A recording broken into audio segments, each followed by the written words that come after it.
Wow, we've got a controversial bust list here on Fantasy Football Today in 5. Wait for these names, courtesy of Heath Cummings right now. All right, here we go. I disagree right off the bat. Right off the bat with the quarterback bust. Heath has Joe Burrow as a bust. Hate it, Heath. Justify it. Yeah, I think you'll look at, and there's no such thing as reliable ADP at this time of year. So we're not sure where Joe Burrow is going to be drafted. When I looked at the Fantasy Pros consensus rankings, he was QB 6 or 7, depending on what you were looking at. He finished last year at QB 9.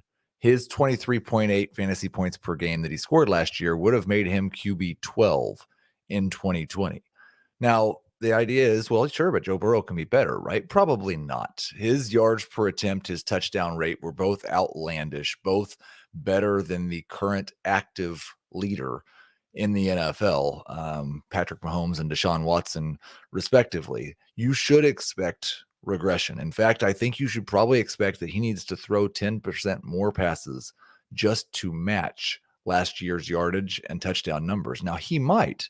But matching those numbers and being QB 9 through QB 12 is not going to be a good season if he's drafted as QB 6 or 7. And there's significant risk that what we've seen from Zach Taylor in Cincinnati, the more games that Cincinnati wins, the fewer passes they throw, remains true, that they're an 11-win team next year. They throw 550 passes, and Joe Burrow is a high-end QB2 like Kirk Cousins. Wow. What a wet blanket. I mean, what?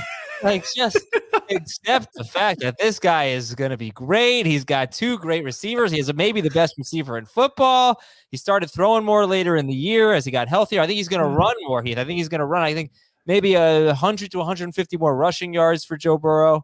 I don't know.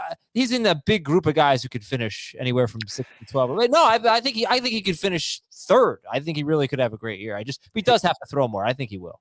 He has to throw a lot more. Like I said, he needs about 50 passes if he has a typical quarterback regression. He was a 13th quarterback since 2000 to average at least 8.5 yards per attempt over at least 500 attempts. None of those guys in the following year averaged 8.5 yards per attempt. He was at 8.9 last year. Joe Burrow, quarterback bust. Dalvin Cook and Cam Akers, running back busts. I just like everybody that's really good. Obviously, with both Dalvin Cook and Cam Akers, there's pretty significant injury risk. I think Cook, I've called James Conner cheap Dalvin Cook, and everybody thinks James Conner is like the most fragile running back in the NFL. I think Dalvin Cook's right there with him. He's never played a 16-game season. But it's not just that. I worry that Kevin O'Connell's offense has not been as running back centric as the Vikings offense has been. Sean McVay's offense has not been as running back centric. And so I don't know that we'll see as many touches. We just saw him coming off of his worst year as a pass catcher in this Vikings offense. And he's at age 27, where even if he'd been healthy, we'd start worrying a little bit about him breaking down. For Cam Akers, he came back from the Achilles, an injury we didn't see anybody ever come back from, but he didn't look like himself at all last year. And I don't know that he has a role in the passing game.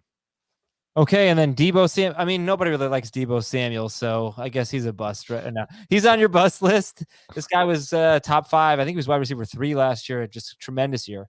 But this one totally makes sense, and this is why he was on my bust list last year, by the way. That didn't work out so well. It kind of fits, though, with the Joe Burrow. It's almost like a little sneak preview into the regression article.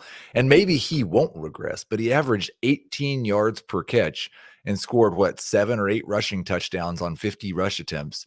His efficiency was just absolutely off the charts. And I worry a little bit that Trey Lance is going to play quarterback and all the pass catchers are just going to take a hit in this offense. But also that while he is not the typical wide receiver getting rush attempts, I don't think we should necessarily count on him matching last year's rushing output. That's the big thing with him, is talking about 8 carries a game, not the entire season, but for half of it, and roughly 8 carries a game. That's just, if he does that, then yeah, we'll all be pretty fired up. I think he's getting a lot of touchdowns too, like you said. We'll see what the role is, and we'll see who the quarterback is. All right, we got more breakouts and busts. Check out the full-length show on Fantasy Football Today. That's Heath. I'm Adam. Talk to you later. We got Emery Hunt coming on this week to give his NFL draft tight end breakdown and much more. Have a great